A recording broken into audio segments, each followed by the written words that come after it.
more bees with honey than vinegar. And I've always thought like that. Welcome to Island Influencers, where we share stories of successful business owners, experienced professionals, entrepreneurs, and community leaders based or with influence in the Isle of Man.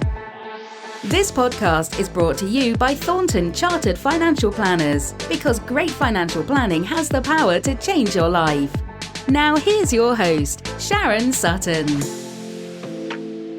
Chatting to me this week on Island Influencers is Sarah Ingrassia, Managing Director of Boston Multifamily Office. Sarah left school with no intention of going back. She admits she fell into banking and shares her extensive experience in the trust and corporate industry in a career spanning 3 decades with blue-chip companies such as Barclays Private Bank and Trust and Ernst & Young, experiencing many high highs and low lows, both professionally and personally along the way. You'll enjoy hearing her story. Listen carefully as Sarah drops in so many fantastic golden nuggets of insight throughout the conversation, from life as a working mum in a male-dominated environment to providing a wonderful positive spin on battling breast cancer and much more. Sarah admits she has learnt so much about herself and she wants to help others by sharing her story as much as she can. So do listen and go and have a mammogram. Here is this week's conversation with Sarah Ingrassia in episode 71 of Island Influencers. Welcome to my friend Sarah Quayle, who, she's not ever called you Sarah Quayle. Welcome to my friend Sarah Ingrassia. I haven't been called Quayle for 27 years. Which is when we connected. And we're friends at Barclays, both personal bankers in our turquoise suits. My goodness. Blue cyan. It was. Winsmore. My mum was very impressed to have that It was label. Winsmore. Cost a fortune, that outfit. Yeah, it did. And I just looked like a bag of... No, you didn't. Yeah, no, didn't like it. it. You didn't. Well, anyway, it's not about me. This is about you. Thank you so much for coming to talk to me today on Island Influencers, Sarah. I mean, I guess... I feel like it's like you're live on Channel 4. Please do not swear. I've been so looking forward to seeing you today and like I say, reconnecting after all these years and hearing about what's happened in your life since right through to where you are today, from where you grew up, really. So for our listeners, would you just tell me all about yourself? Right. Wow. Okay. No pressure. So I was born in the Isle of Man. My parents were born in the Isle of Man. Quails. Their parents were born in the Isle of Man. So I'm one of those strange people. In fact, it probably doesn't matter anymore, that has that thing in their passport that before Brexit, you can't work in the EU. And so that's how Manx I am. So even though my surname is Ingrassia, my maiden name was Quayle. I went to St Francis Primary School, which is long gone. And at 6, I went to the Buckens School for Girls, as it was. Yes. There was no boys. Actually, that's not true. There were boys up until about 7. It was like a feeder for King William's College. Yeah. So I went to the Buchan until I was 16, and I did my O-levels as they were then. Yeah. And I did all right, actually. I mean, I think I got about 8 or 9 O-levels, but I don't remember anybody ever asking me if I wanted to stay on and do A-levels. I think at that stage, if you were like Brain of Britain, if you were like really clever, you went on to do A-levels and went to university. And then I think the other side of the spectrum was that you're expected to go and get a nice job and get married. So I don't think there was... Yeah, and that's not that long ago, is it, really? Well, I think it is, Sharon. No, it isn't. 1986. Yeah. That's quite a long time ago. So I'm not being rude about the Buchan in any way, and I'm sure it's changed a lot, but so I got to 16 and I think I wanted to go out and earn money and... I just thought I knew everything. So I remember you turning up as this bubbly ginger head bundle of fun who's beautiful and came in and thank you. I think I left school and I had no intention of going back. I know that, and I worked for my dad for the summer, right? And sort of bimbled about. And I think at one point my parents must have said, "Are you going to get a job?" So I applied to... do you know what? This can't be right. But in my mind, I applied to Barclays for a job. I don't remember having an interview. I think I just got a letter back that said, "Oh, please start on October the 4th," or whatever it was, as like a junior in the machine room. Yes. And I went... I remember you starting. So I started as the lowest of the low, went into the machine room with the lovely Lisa Lowe, Lisa Lowe. Yes. And I worked for her, and I worked in the machine room, and I worked at all the sort of jobs you do then. I went to work on the counter. I wasn't very good on the counter, I don't think. Did you have lots of shorts, Sarah? I did. I wasn't very good. I loved it, and I loved the people coming in, and I loved the whole it's like playing post offices, isn't it? It is really counting all the money. It was back then. It was back then because you had no computer or anything, and I quite liked the idea of being on the counter, but I think I was swiftly moved on to something else. So I did like regular payments and all of that, and I don't remember this either, but at some point when I was about 19, somebody gave me a blue uniform and said, would you like to be a personal banker sitting in the banking hall? Yeah. And I kind of thought, yeah, I quite like that idea. So I went to be a personal banker, which is obviously when we worked together. And I think I was like probably the most junior one of the team. I think we'd all been at it a little bit by then. Yeah. But I remember there was a sort of hierarchy on where you sat, wasn't there? There was. Because if you sat closest to the front door, the more senior you were, I think. And then as the winter grew on, everybody tried to go and sit further on the other side, away from the door. Those things never worked, did they? No. And the heaters are static. Yeah. No. So I worked as a personal banker, and I really enjoyed that job. I really liked it. But at some point in the early 90s, it changed and the bank changed. And do you know what? I don't know why I remember this, but I remember it was called personal banking into the 90s, and it was all about selling.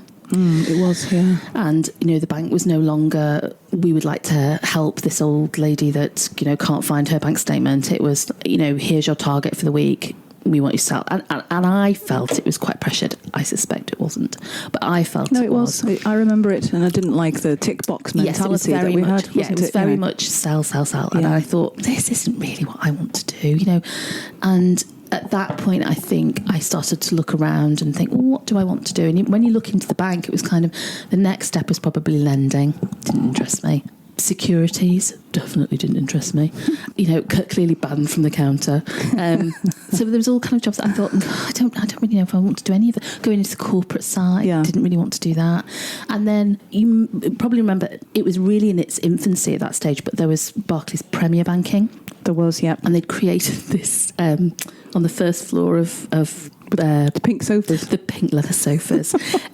I'd love to have a picture of it because it was just the epitome of the late 80s, early 90s interior design. It was pink leather sofas all the way around the room with swags and tails in chintz. It was, but still with the ceiling tiles. Yeah.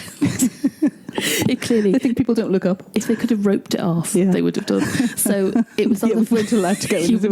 Are you a Premier Banking customer? You can't come in here. Yeah. So it was on the first floor of where the main bank was in Victoria Street, and there were two managers, I think, at that stage, both men, and there was two kind of what the equivalent of what we did in the banking hall downstairs for the Premier Banking customers. Yeah. And I remember thinking, I quite like the idea of that, being in the pink suite, and that kind of thing. And then, very fortuitously, Clive Williams, who had been involved in private banking in the UK, was brought to the Isle of Man to kind of back a new Barclays private banking into the existing Barclay Trust company. Yeah. So Barclay Trust, you probably don't remember, was on the top floor of the bank. It was, yeah. Before it moved across the road to Victoria. But we didn't really interact with them. It was a completely different company, and it was the trust company. Yeah. And the idea was that it would become Barclays Private Bank and Trust. And so Clive came over to start the private bank, and he was obviously going to be the managing director. Ron Henry, do you remember Mr. Henry? I do. Lovely Mr. Henry. He was going across with the bank, and there was Ruth and Steph, who also had been personal bankers. Yes. And they needed a junior, basically. And Clive came and spoke to me and said, we've got this role. It's probably a bit junior to what you're doing now. Would you be interested? And I thought, I'd like it. Yeah. So, I ended up going over to private bank probably when I was about 21. Right. And, I suppose started out making cups of tea, being smiley, eating biscuits, being pleasant, and that was the start of Barclays Private Bank, really. Yeah. Gosh, that was the early 90s, and the offshore finance sector was growing and growing. I mean, if you think about it, we only had a regulator in 1992. So when we were sat in the banking hall, there was no regulator. And people find this fascinating now. They can't believe it. That, I was laughing with the girls the other day. We were onboarding a client, and I had a lever arch file full, and that was just the onboarding documents for one client. And I said, you wouldn't believe this, but when I start, I used to sit in the banking hall. Somebody would come into the bank and say, I'd like to open a bank account. Oh, and here's a suitcase. Oh, and here's a suitcase full of cash. I'd like to open a bank account. And they would, I would say, well, I'd rip off a bit of a leaflet, Capital Advantage account, and say, what name is it? Mickey Mouse, whatever it was, the address. Could have been. Sign it. Yeah. That was it. I know. There was no passport taken or utility. And that's not having anything against Barclays. Everybody did it because they did. There was no regulator. No. The world has changed. It certainly has. Much of it for the better. Yes. Important to say that. Yes. Yes. Well, so you were at Barclays private banking, and then you took a change at when the century changed. What happened there career wise? Yeah. So I really enjoyed private banking. It was kind of what I was looking for, and it was something very different because I didn't stay in the banking part of it for very long at all. I quickly moved into the actual trust company side of it. Yeah. I didn't know what trust was. I didn't really know what company worked, how company worked, none of those things. And this was all, what they did. And I thought, well, this is interesting. I've never had to deal with any of this before. And I found it really fascinating. So I asked if I could work in the actual trust company. So I moved into the trust company probably not long after I went to the bank. So probably when I was about 22. And I had this very small portfolio of clients. And I loved the whole thing about trusts. I'm such a geek. I really enjoyed it, and I worked my way up. And I ended up working in the business development team in the bank and in the private bank. But there was a lot of travel, and I was travelling to. They did geographic splits, so all the Barclays people weren't all going to the same countries and fighting over the same clients. You were given certain countries. So the Isle of Man had Nigeria, Leeds, Cyprus, Israel. Jersey had like Mauritius and the Seychelles. So I was travelling a lot to Cyprus, travelling a lot to Israel, travelling a lot into the UK, almost like every other week. Sounds great. It was until I wanted a family. And you were married. When did you get married? So I actually met Peter when I was a personal banker. I remember. So I met him. He was a very dashing young man. He used to call in and always went to your desk. Well, naturally. Such a magnet. I met Peter when I was probably about 21, 22. We got married in 1995. And so at this point, it's coming up to like 1999 and wanted a family. And I thought, the way because obviously Peter was always worked in the restaurant business. Yes, yeah. He was running, what was he doing there? Was it Isola? No, it's long before Isola. He had like a China. Okay. Oh, yes, Road. I remember that. Yeah. So he worked at, was running like a China. So he was away at nights, and having a family, it wasn't going to work, travelling. And, at the bank, how do I say this? We're quite inflexible. So it was, well, this is the job. So I started to think, do you know what? It's time for a change. So I looked around and I thought... Isn't that strange of the times, rather let you go than... Yeah. And give you some flexibility around that, having children. But there was no flexibility. I think any female role models around that time that you could think of? No, in the bank. Yeah. No. There was one woman who it's one of my regrets actually. There was a woman called Catherine Mcdowell, and she was brought in towards the end of my time at Barclays, and she was head of the offshore islands, and she probably wasn't that much older than me at the time, and she was, early 30s, had just had a baby. I thought she was wonderful, because she was like this breath of fresh air. She would come round, she'd come to visit the Isle of Man. She could make time for everybody. She'd talk to everybody. I had a lot of time for her. And when I left, I wrote this letter to her. So this sounds really creepy crawly now. But I wrote her this letter and I never sent it. And I really wished I had, because she really did give that sort of beacon of hope that you can actually get on and get to a senior role. So the bank weren't interested in being flexible. So I left and I went to Ernst & Young Trust Company, and I went in as a senior administrator. I didn't want the travel. I didn't want the responsibility at that stage for anything more, because I don't know why I did this, but I came off maternity leave. My first day back at work after having my son was at Ernst & Young, new job, first day back. Yeah. So it was. I put a lot of pressure on myself, I think. Yeah. But so I went to Ernst & Young, and which became Anglo-Irish bank trust company, Right. Probably around 2003. And in 2005, I'll get told off now because these dates are wrong. I think it was 2005, we did the management buyout. Okay. And it became Equium. Oh, well, that's where Equium came from. Yeah. Okay. So it span out of Ernst & Young originally. Yeah, okay.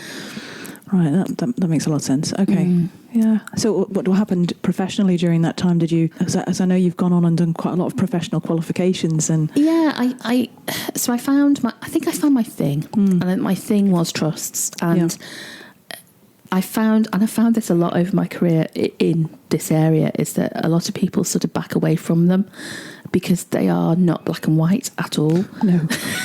There's a lot of grey areas in trust. But companies are easy to understand. Companies are kind of simple creatures. Yeah. They're black or they're white. Yes, there's they are. This or it's that. And there's a memorandum and articles of association, and it's all very, very clear. Yeah. And there's the Companies Act, and you can either do this or you can do this. Yeah.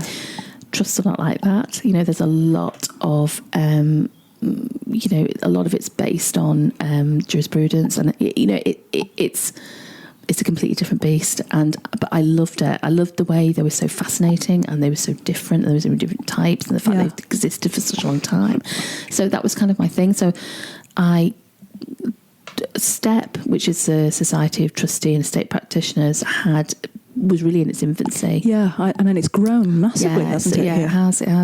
So I think when I started at Ernst & Young, it was probably around the same time that STEP appeared. Yeah. And there was that wish to put some sort of professional standards in place for trustees and for younger people coming through to have some sort of technical knowledge and background. Yeah. So they did this offshore diploma and offshore set of exams. So I did those in, I started in 2003. I had a baby, again, too much pressure on myself. So I had a baby and a toddler. It's never a right time, is there? No, decided to do professional exams, working full time. It's good if they sleep. Yeah, they didn't. Oh. So I was working full time, had a baby, toddler, decided to do professional exams, did my professional exams, and then by that stage I was a manager in Equium, and I had a team that I ran, and was quickly kind of, if there was a trust query in the business, people would come and find me, and I'd see if I could help. So it was kind of my thing. Yeah. And how did you manage your team back then? I mean, how have you managed teams? Was it something you learnt in your Barclays days, Sarah? I always think about managing teams, and it's a really easy thing to fall into, is that the first time you're given, if it's one person, 5 people, 50 people to manage, sometimes you fall into one of two things. You fall into the trap of thinking, I am genuinely power crazed and you must all do as I say, or you fall into the other one, which is, I just want everyone to love me and think I'm the best boss, and isn't she lovely, and they're equally as ineffective. So there's something in the middle, and I think I learned that the hard way, that there is something in the middle. I've had some brilliant managers in my time, and I've had some absolutely dreadful ones, and I think the best thing that I have taken out of that is that you take the person, bits of people, Frankenstein's monster. You take a bit of everything that you liked about how you best responded and manage in that way. But fundamentally, I think I've always just been myself, and I've tried to be fair and consistent. I treat people the way I would wish to be treated, I suppose, and I don't shout, I don't stamp my feet, I don't, equally, I don't expect them all to invite me to the pub, on a Friday night. I just want them to respect me, and I respect them. Yeah, that's lovely. That's music to anyone's ears. I would suspect is. You'd hope so, wouldn't you? Well, I loved your blog that you wrote on. It's on the Boston website for our benefit of listeners. I'll put a link to it if that's okay in their notes, because it's such a great, powerful blog. Thank you. And I know you mentioned in that, you had one or two Disney-esque villains in your time. Yeah. I think I know who they were. Yeah. Let's talk about that afterwards. I think there's been people, and definitely, I think there was a kind of feeling in the late 80s and through into the 90s that, to be successful or to be in charge of people, you have to be an unpleasant person, and you have to be angry and shouty, and that's how you get things done. And people only respond to kind of fear, and I just thought all that happens is people hide their mistakes because they're terrified, and you get more catch more bees, what is it, with honey than vinegar, and I've always thought like that, and I thought, I've never understood. It's a great saying. It is, though, isn't it? But it's so true. Yeah. And I don't understand why you would want people to either actively dislike you or be frightened of you. No, I don't understand it either. Good. Well, you've said it beautifully. Thank you. So then, when I'm interested to hear how you got from the Equium situation into what's now Boston multifamily office. Yeah, so Equium did the management buyout. I think there were 7 of us in the buyout, which is actually quite a lot for a management buyout. Yeah. And I think I was there for probably coming up for 5 years after the buyout. Yeah. And we were still under the same PE. Private equity. Yeah, sorry, private equity business. Yeah. And I kind of thought, it's time to part company, really. And I think it was a mutual feeling that, it was time to move on and do something else. And, I had been approached by Greg, who was at Boston. Greg Ellison. Yep. Yeah, and this sounds slightly tragic that we can't work anywhere without each other. But my CEO, Catherine Ellis, we'd also worked together at Ernst and Equium, and she had also been approached by Greg to join the board at Boston. I remember it happening. Yeah. So I had a conversation with Greg, and I liked what I heard about Boston, and he was very honest about it. It was a way smaller operation than Equium was, and it was completely differently funded. It was the Moore family that owned the business. They were 100% shareholders, and it was going through a real metamorphosis. And Greg really, I don't know if you've ever met Greg, but Greg is, he's very enthusiastic he's a very good leader of people, and he gets you very enthusiastic about, yes, we could do this, to move on. And so he said to me, would you come and join the business? And so, we went up there, and as soon as I walked through the door, I thought, this is right. This is it. And I always joke about, I don't know if you remember that Les Dennis sketch where he plays, the piano and it's all wrong, and he said, I'm not playing the wrong tune, I'm just playing all the right notes in the wrong order. That's right. That felt like Boston. Yeah. It just needed organisation and the right people in the right roles, and I am by no means saying I did that, but I think we as a team that were brought in by Greg, and with the existing team that were there, really, well, if you got the right notes. Exactly. Exactly. You're working with great raw material, aren't you? Yeah, definitely. Yeah. But from the minute I walked through the door, I thought, this feels like home. Yeah, and it's a really, really weird thing to say about a company, but I felt like it always had a big heart. Still does have a big heart. Yeah. And I don't know why, but it just did. It's usually the people, Sarah. Yeah, I always think of it's Boston. Funny that. I do. Yeah, I always think I do, but I always think of Boston as like a thing. Right. That sounds so weird. Is it? Yeah. Well, it's an entity in its own right, isn't it? I don't think I've ever thought about another company that I've worked for in that way. No, that's lovely. Yeah, it's very nice to say. So you're at Boston now. You're the managing director there now. Yeah. And you've got quite a lot of responsibility, haven't you, on your plate, really? Yeah. Do you know what we've? So I think probably the reason I love Boston so much is that never has a company brought such high highs and such low lows. Oh dear. So we've really been through the ringer, Well, you have, haven't you? Well, I think the company, has been through the ringer in that, we as I say, we were privately owned, and we brought together this great team, and then for one reason or another, Greg moved on, and we were a little fish, we were trying to be bigger than we were. We were trying to punch above our weight and all of those things. And, but we all really believed in it, and we were all working hard. We were trying to get the right people in the right team. And, we opened an office in Malta. We had an office in Dubai. And slightly guttingly, the family decided to sell us, which I completely understand from their perspective, and for anybody who's worked in any business that is up for sale, into a trade sale, it's a really worrying time. Yeah, I'm sure. Yeah, it's traumatic for the people that are involved. And, as at that stage, I wasn't the managing director, I was a director. We spent a lot of time trying to persuade everybody it's going to be fine, don't worry. And what sort of size team did you have back then? At that stage, we were probably about 40 people in the Isle of Man, and probably about 9 or 10 people in Malta.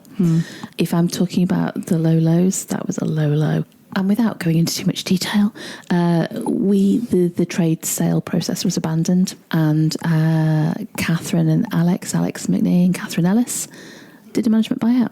Wow. And it was, that was one of the highs. And, our board has grown a little bit since then, but for a long time it was Catherine, Alex and I on the board. And as a result of that, we're really close. And whilst I don't think we all think in the same way, because that would be a rubbish board if we all thought in the same way, we have the same values. And we knew very much what we wanted it to be, and we knew very much what we didn't want it to be. Right. And I know people say culture now, and they throw it around, especially after COVID. Culture's everything. Culture is not just a thing that you tick a box. Culture is something you walk and talk and do every day. And we have been doing that for years in Boston. We have worked so hard to make it a place where people feel they can thrive, they can learn, they can come to work and have a pleasant day where people are pleasant to each other. I treat you with respect, you treat me with respect. We might have a laugh and a joke about X, Y, Z, but I've never seen what's wrong with that. And for a long time it's seen as weak. It's weak that people just want to get on with each other. I don't understand it at all. Yeah. So we work really, really, really hard on that. And now we've done so well. And I'm not ashamed in saying that. We do punch above our weight. We have had a brilliant. We just closed our financial year. We have new clients. We've grown with staff. We've grown our businesses. We have a great relationship with our funders. All of those things. The board has expanded. We acquired the IQE business. Yes, I saw that. Yes. During COVID, which is no mean feat. And we're looking at other acquisitions, but in a limited way. We never want to be a behemoth. That just takes the heart out. I never want the heart to go out of it. And so yes, we'll grow a little bit here, but we'll probably expand into other jurisdictions as well, but always with that heart. And what is it, the heart? You're absolutely right, it is people, and it's the clients. The clients pay our bills, the clients pay our salary. We want to have that long association with our clients and grow with them. And you can't do that if you have a massive churn of staff, or if you have a focus solely on numbers. It just doesn't work. So yeah, very, very proud of Boston. Yes, I can tell, and rightly so.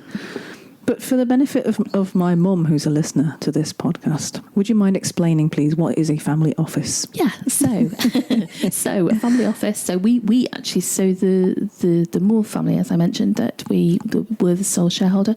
It started off as a sole family office. So effectively, a family office is for families who are of significant wealth, rather than utilise somebody like a CSP or a TSP to organise their various structures and their assets. So they might have a jet, they might have a yacht, they might have a property in London, they might have a property in Jersey, they may have commercial property elsewhere. So to kind of corral all those assets, they could use different people. It becomes very expensive. Yeah. So actually the cheapest and most efficient way to manage your assets, if you are that family, is to create your own family office. So somebody does it all in-house for you, instead of having to work with different accountants, lawyers. Yeah. So some will have tax advisors. Yeah. Some will have, it depends how wealthy they are, I think. Yeah. So some people will have, in-house counsel, they might have in-house tax, but they will have a number of people that work on those assets. Yeah, and just looks after the family. Exactly. Yeah. And they will go out for external advice on certain matters. But essentially it's they're working for you. Yeah. So managing your assets to the best interests of, And you pay them to do that. And exactly. that's your family office. Yeah, definitely. Yeah. No, good. Thank you. I'm sure so CSP is a corporate service provider, which means Yes. they make up companies, and a TSP is a trust service provider, same thing. I mean, I know we've had a quick walk through your career there, and you've mentioned the big parts in that, but are you happy to talk about what happened to you just before lockdown last year? The first time during COVID? More than happy. Because your blog goes into that, and your blog's all about that. And, I'm more than happy to talk about this because I think it's really, really important, and people should talk about it more. So I turned 50 in the May of 2020. And so I got a first call for a mammogram actually it was a little bit late. It came through in the January of 2021. So I had this appointment for a mammogram, and I distinctly remember the morning of the mammogram thinking, I've got loads to do. I've got no history of breast cancer, and I haven't got a lump or anything. So, I mean, nobody's going to know if I don't go. And I kind of thought, I haven't really got time. By the time I get to hospital, it's all going to be like an hour. And then I thought, no, I should go. So I went up, I had my mammogram, which incidentally, when people say it hurts, it doesn't, and I think that puts people off when people think, it's going to be painful. It's not painful at all. So I went for my mammogram, skipped back off to the office, didn't really think any more of it. I just didn't think any more of it. And then I think 3 days later, I got a letter to say, could you please come back? We'd like to see you again. And one of my sisters is a nurse, and she had worked at the breast clinic, and I remember screenshotting it on WhatsApp and sending it to her and saying, what's this? And her comment, it'll be nothing, don't worry. They often call you back because they can't get a good image, or they didn't hurt you enough. It doesn't hurt. Exactly. So I went back, I think it was within a week, and they wanted to do a biopsy on my left breast. And I remember there's that little cold finger of fear. I thought, well, there must be something if they're asking, and because my sister was like, no, don't worry, don't worry. So I did know, and I asked the radiologist, I said, is there something I should be worried about? And she said, let me show you what I can see. And when she showed me on the scan, I could see on my left side, I can only describe it as it looked like gunshot pellets. But it was like gunshot pellets that had formed themselves into like a row. Right. And she said, that's what concerns me. So anyway, I kind of went up, tried to put it out of my mind, and I think I had to wait another week for the biopsy results. During that week, we had more and more cases of COVID in the Isle of Man, and the day my appointment was due to go back for my results, the day before the Isle of Man went into lockdown. So I probably, rightly or wrongly, at this stage, I hadn't told my children. My children are not babies. I thought until there's something to tell them, I'm not going to tell them anything. But my son had been in a car with somebody that had COVID. So I rang the hospital and said, look, I've got this appointment, but my son has been in contact with somebody who's had COVID. What do I do? Oh, I don't know. Please don't come up here, because if he gives COVID, well, I'll shut down. I said, no, that's fine. We might have to call you. And I said, well, look, just tell me over the phone. Just tell me what the problem is. And she said, I can't tell you over the phone. And I remember thinking again, this is not good. Mm-hmm. So we managed to, there was a lot of phone calls back and forwards, and managed to corral onto a Zoom call, which my sisters were party to, because they were very concerned of me hearing something bad. Yes. Which I did. Yeah. So I have to say that Helen Milcreast and ladies that have been through this will know Helen. Helen said it's the only time she's had to tell people that they have cancer over the telephone. I had high-grade DCIS, which is ductal carcinoma in situ. I needed to have a mastectomy, which you can have a reconstruction, obviously. But until they had done the mastectomy and gone into my lymph nodes, they had no idea where else if it had spread and how severe it was and what further treatment I needed.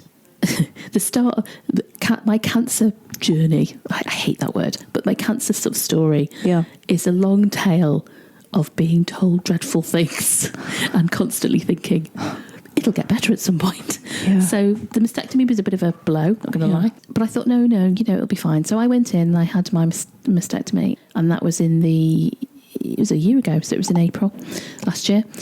And there was some problems with my operation, and which I won't go into, which won't bore everybody. But should have been in hospital one day. I was in hospital for a week. Gosh. So I came out, and then I had a long wait. I think it was another week to find out.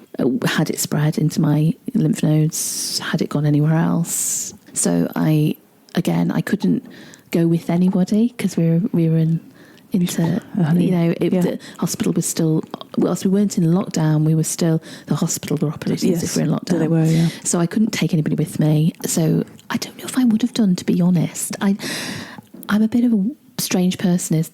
I like to hear things and internalize and understand them myself, and then think, how am I going to tell somebody else that? Right. Okay. So I learned a lot about myself during this, I have to say. So I found out that the good news was that it hadn't spread, but the bad news was that it was very close to my chest wall, and the tumour was very close, and therefore I might need further treatment. And at that point I thought, brilliant, radiotherapy, because my sister had said, look, radiotherapy, you go to Liverpool, you were there for a few weeks, and she said, then it's done. Yeah. So at that stage it was radiotherapy. And I got another appointment to go back the following week, and I was thinking, I don't know why I'm here again this week. Why am I here? Yeah. And it was like, actually, we've had another look at your histology, and it's worse than we thought. So actually, you're going to need chemotherapy, which was just like I'd been punched. I just couldn't believe it. So it was, Clatterbridge will be in touch with you. So it was 12 weeks of chemotherapy and 6 months of immunotherapy. Bloody hell. Yeah. You poor thing. So yeah, it was a hard, if I'm really honest, the hardest part I found about the whole thing was telling the people that you love is really hard. Yeah, I'm sure. And I feel like in some ways this sounds really odd as well, but I was glad it was happening to me because I can control how I feel and I can control my emotions. I don't think I could have borne it if it had happened to one of my sisters. Yeah, sure. So, but the moral of the tale is, please go and have a mammogram, because if I hadn't have had that mammogram, I suspect that cancer would have got a lot worse. Yeah, I'm glad you did. Thank you.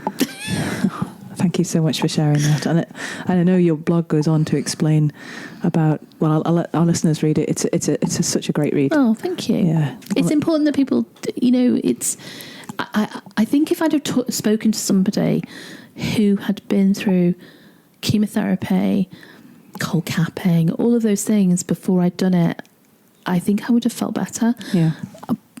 But the problem is sometimes it's a bit like having a baby. People like to tell you the horror stories and they don't like to tell you, do you know what? It's fine.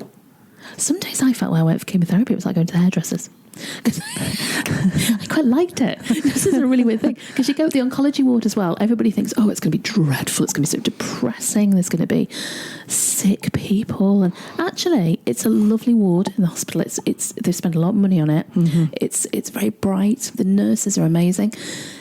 Because you're up there for, however long your chemo takes to drip through. But I cold capped as well, so I was either there a morning or I was there an afternoon. Yeah. And cold capping is to make sure you don't lose your hair. Yeah, to try and help you save your hair.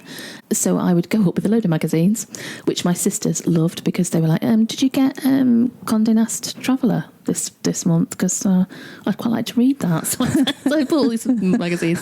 And I would sit there and you'd have a cup of tea, talk to the nurses. And, if I'd have known that before I got up there, a lot of the anticipation and dread wouldn't have been as bad. Yeah. Okay, well, that's an amazing story. Thank you for sharing that. Not at all. Okay, so I'm going to move on to primarily when I meet people in my day job as a financial planner, what I ask them is, so how was money growing up for you, Sarah? There is anecdotal evidence about beliefs being formed at a very early age. Some say 6, as early as 6. So, yeah.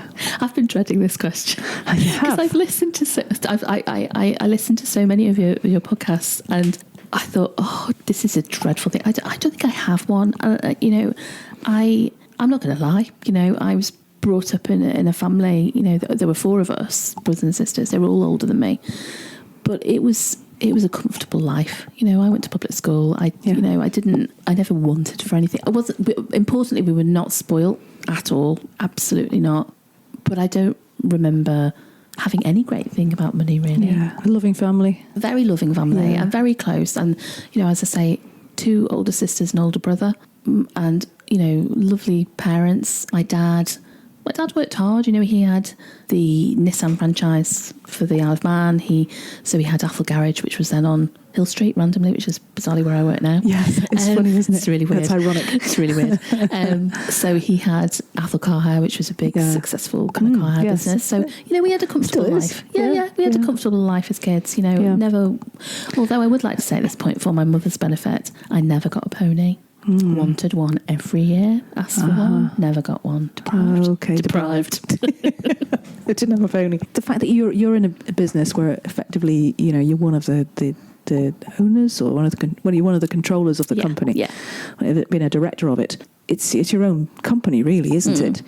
Your dad worked for himself. It was his business. Do you think that gives you a different perspective from maybe parents who work every day for a salary or a job? I don't know. That's a good question. I don't know, really. Do you know what I do worry about? Is sometimes in a family business, and no offence to anybody that is in a family business. When I grew up, it was kind of a bit old fashioned, and it was never expected that any of us girls would go into the business, but it was fully expected my brother would. Right. So it was, we weren't even kind of considered, and that's fine. But I wonder, it's good sometimes to go out and be employed, because you have to learn that the art of negotiation, and the art of just being told to just go and get on with it. Yeah. And you don't learn the skills just by osmosis, do you? You actually have to. No, and you have to.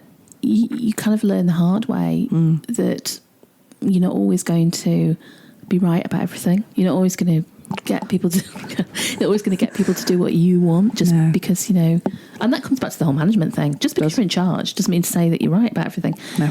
So I do remember my dad worked really long hours when we were children, with the summer and all the tourists, and we were, and as I say, we were not spoiled, and we were very much, if you wanted something, then you'd either have to save up for it, or you would, it wouldn't just be given to us by any stretch of the imagination. And I never had this is exactly what I didn't want to say, but I never got a brand new school uniform. I always had my older sisters, school uniform. Yeah, always. Expensive, that black uniform. Yes. I think we all shared the same hat at one stage because we had the little straw boaters. So I think it all got handed down. I don't remember those. But we only used to turn up on the days that you didn't. I was at the grammar school, so great answer anyway. So of all the things you've done throughout your life, Sarah, what's given you the most fulfilment, would you say? In business or Well, personally? actually, I'm going to ask you both. In business, without a shadow of a doubt, Boston. And, I'm so proud of it, and I'm so proud of the adversity that we've come through, and that, when we've done well, that we've really shared that with our team, and that we genuinely, it's not a job. We genuinely care about it. We care about our people. We want the right people. We've got some great clients. I'm so proud of it. And I want people to come into the business and add to the business. It's that thing of as well, isn't it? You don't want to be that person that keeps people down because you're frightened they might be better than you. I want people to be better than me. I want people to come up and just make the business a great place and a good place to be. So we're always looking for the right people, the right attitude. But Boston, without a shadow of a doubt. Yeah. Fantastic. And what about personally? Yeah, it's got to be my family. Peter and I have been married a long time. Yeah, you have. Gosh. So yeah, congratulations. Thank you. At this point, he'd be thinking, "I would have got less for life, for murder." So, yeah, exactly. So so he and I have been together a long time, and we've been through a lot together. We have two wonderful children, Max and Isabella, and and they too have been through the ringer on various things, and I'm proud of how they deal with that, and resilient, and they're nice kids to be with, and you can't ask. All you ever want to produce is a kind of thoughtful child, isn't it? I couldn't care less what they did as a career as long as they're happy, and that they are good people, and they are good. So okay, Sarah, your number one business tip for aspiring or existing business owners or entrepreneurs? What's the one tip? Do you know, we were talking about this at work the other day, and talking about we were talking in the board meeting about, you know, qualities and values, you know, that you really want to instill into your team, and you know, we were talking through them. And then I can't remember who it was now said that there was an office in London, and obviously out of client sight. Am I allowed to swear? Yeah. All right. Okay. So out of client sight, and in where all the staff worked, there was just a massive sign on the wall that said, "Don't be a dickhead." And I kind of think, well, it kind of is that, you know. And if you want to build a successful business, it doesn't really matter what you're doing. You need the right people with the right attitude, who want to be there and want to make that business be successful for all of you. That's a good thing. So what do you do to relax? I think I've seen a Facebook page about this. Which, I don't know if it's relaxing. Yeah, so I was, again, I mean, try not to be too horrified by responses on this. But so we were a family, we were a dogless family for a very long time. Children desperately wanted a dog. Husband, not a chance. We're not getting a dog. And then we would only allowed a dog if he picked the breed of dog. So he decided, he said, I love Newfoundlands. I was like, don't be ridiculous. We're going to get a Newfoundland. They're massive. They're like a horse. So he said, no. You get your horse after all. He said, exactly. We're not going to get a Newfoundland. I had this brilliant idea that, you know how you can get cockapoos and cavapoos, and we'll get like a crossbreed, and then it'll be smaller. So, okay. So I thought, if we're going to get a dog, I'm just going to go along with it. Yeah. So he found this breeder in Lancaster or somewhere who bred Newfoundlands crossed with a poodle, like obviously a big poodle, not a little poodle. And so we went and got a puppy, we brought him back, and so that was Tiggs, who actually is 76 kilograms. So he was not smaller than a Newfoundland. He's actually bigger than a Newfoundland. So then we decided, when Peter turned 50, I got him a puppy, and we got a pedigree Newfoundland. So we've got 2 Newfoundland dogs who are like small ponies that live in our house. Big house then. Well, do you know what people always say? Like, people always say, it must cost a fortune to feed them. They're right fussy eaters. They pick and choose what they want to eat. They'll leave food sometimes. They're not that bothered. Yeah. People always think they need a load of exercise. They're lazy. Proper lazy, even though in Italy they chuck them out of helicopters to rescue people like Newfoundland dogs. Yeah, I can't see mine ever doing that. They're really lazy, so they'll go like the bare minimum, but they love to swim. Yes, they absolutely love to swim. Posted some pretty good videos on that Facebook page. Yeah. So we've got the dogs. And what else do you do to relax? Don't be too horrified, Sharon, because I know that a lot of people come in and say they run marathons and do all these things. But I don't.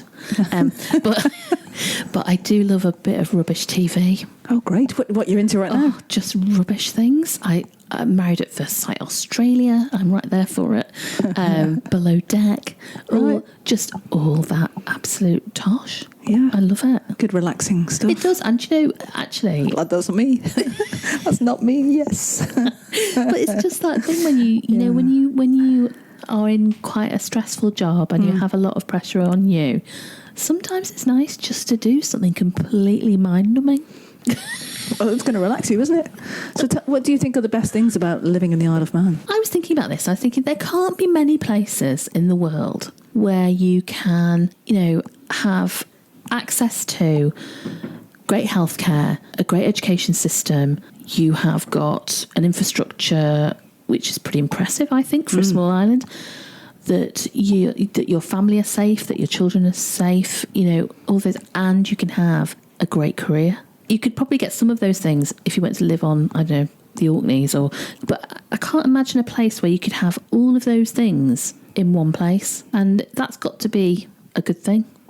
I know there's always going to be things missing about the Isle of Man. You're not going to have access to, Theatreland or, this art exhibition, but it can't be everything. But if what you want is a lovely place to live and to bring your children up in, a safe place, and it's 10 minutes to work, and you can't beat it really, can you? No. And what about our challenges though? Well, I think our biggest challenge is population.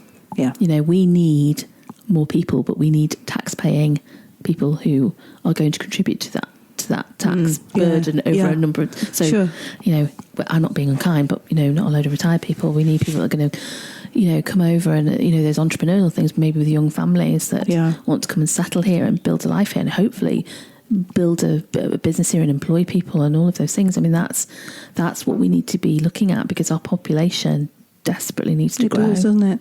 So what would you do? I mean, what solutions can you see? Oh, that's a tough one, really. And there are opportunities for businesses here to try and attract. And I think a lot of businesses do try and attract people in, with that specialist skill set. You said you want to grow. Every company I know wants to grow. It's yeah, definitely. Yeah. And you want to bring in, where you need to, that specialist skill set. And I hate to put stuff back onto government, but there's got to be part of government that needs to be looking at what demographic do we want and targeting that demographic. Sure. Kids that go away to university, they don't come back. No. There has to be some incentive for them to come back, whether that's looking at their student loan and whether there's a deal on the table to somehow mitigate their student loan if they stay here for so many years. Or, what a great idea. Well, something to attract them back. Yes. Is there incentives for businesses to some sort of, deal with government if they, take on uni students? There has to be some sort of incentive for them to come back. Yeah, I agree. Good ideas, though. So when I was looking at your LinkedIn profile, because the next question, as we're moving on to the sort of end of our interview here, really. Okay. But what have you got planned next, Sarah? Are you still working on that dissertation for those trust resolution disputes it says on your LinkedIn profile? No, I need to update that. Just after I looked at my LinkedIn. Do you know, but actually, joking aside, on that, I'm always learning. I am slightly tragic about trust. I do continue to read cases, and it really interests me. I was active on Step Board over here for a number of years, and I always encourage people in our business, to do a qualification, and I support them in that, and try and help them through that qualification. Do you know, I probably shouldn't say this, but I mean, there's no way I'd move on from Boston. They'd have to take me out of the box. But I would, this is the end of my career, at Boston. Well, you're young, yes. We are only young, Sarah. Come on. You're just 50, for God's sake. I wish I was 52. Oh, 56. Nearly 53. Yeah. It's only 50s. I think I'm happy where I am. I'm happy with managing director. Yeah. And the step stuff, you've sort of stepped back from. Yeah, I step back from step. Yeah. Obviously, still a member. Yeah, in capable hands. But yeah, no, it's time for other people. It's really grown. I mean, it seems to almost have grown to almost the detriment of other professional bodies like ICSA. Yeah, that seems to have. That it's steps for what now. I do. It's a much more relevant qualification. I think for what a lot of that sector does, it's much more relevant. Yeah, I think what we do, it's more relevant. Yeah, no, it's good. Okay, so what about books? Oh, I'm such a reader. Yeah, such a reader. What do you recommend? So I'm not a fan of a business book. Okay, good. When you go through London City Airport and there's all those books that they actually make me laugh. Especially the ones directed at women. Oh yeah, written by men. I'm not a fan. No. But I read a lot. Yeah, the one I read recently I really enjoyed was Shuggie Bain. Shuggie Bain. Okay, I don't know that one. It's quite sad. Oh, but very good. Okay, you'll have to send me a link. Recommended. To it. Yeah. Okay. Are you in any reading clubs, any book clubs or anything like that? No, that's not for me. I'm a sole reader. Yeah. Did you read Richard Osman's book, The Thursday Murder Club? No, my mum had it. It's not really. That's it doesn't. I quite like sort of supernaturally things as well. Anything a bit odd. Right. Okay. I quite like. Right. So like Stephen King. Or... No, that's horror. Yeah. No, okay. Just, that kind of unsettling. I like unsettling. Oh. Okay. Harlan Coben. Sort of just things that are just a bit odd and a bit strange. Oh, okay. Right, well, you have to what does give me that say about me? Well, I am in a book club and I've got to pick next. So right. Let's see. So, who inspires you? This sounds dreadful. I don't think I'm inspired by anybody, but I do admire people. There are many women that I admire, but I think it's good to hear now that since we female role models. Yeah. Oh my God, there were none. There were none. There's so many women in business in the old man. Yeah. And when I was sort of my daughter's age, there were none. Still too many male pale and stale board. Oh, so yeah, definitely. like you say, we know who they are. Well, the women outnumber the men on our board. Yes. So yeah. that's quite unusual, I think. But as I say, there are many women or people that I admire, but I don't think I'm particularly inspired by anybody. That's fair enough. And I'm probably too old. You are not. Well, what's your favourite quote? Is it the one you said before, or is it? Do you have another one? Do you know what? There was one came up when I was having my treatment, and I thought this is so true. And it is life is 10% what happens to you, and 90% is how you react to it. Yeah. And I thought that true. is so true. You know, how you react to things affects so many people around you. It's like a ripple effect. If you have a sort of breakdown, chuck all your toys out the cot, or you cry, or you break down, it affects so many people. You know, if you can control how you feel and how you react, it makes life easier for other people. It does indeed. So where can people go to learn more about you, Sarah? So the Boston website and, my updated LinkedIn page. Your updated LinkedIn page. Updated LinkedIn. Yes, give you a bit of time to update that. Yeah, but, and if anybody either wants to talk to me about STEP, I'm always delighted to talk about STEP. But equally, the kind of cancer side of things, and I wish really that I had somebody that would put a positive spin on it, because there's not a lot of positives in cancer. But if somebody given me that kind of look, I've been through it, I've done the chemo, I've done the cold capping. Cold capping is something that people try and put you off and say it's horrendous. It's not. I'd be delighted if I could help one person to go through that. So I would be very happy. That's really lovely of you. Thank you. No, not at all. And thank you so much for being such an amazing guest, Sarah. I knew you would be. It's just you exceed my expectations. So. Thanks, Sharon. Thank you.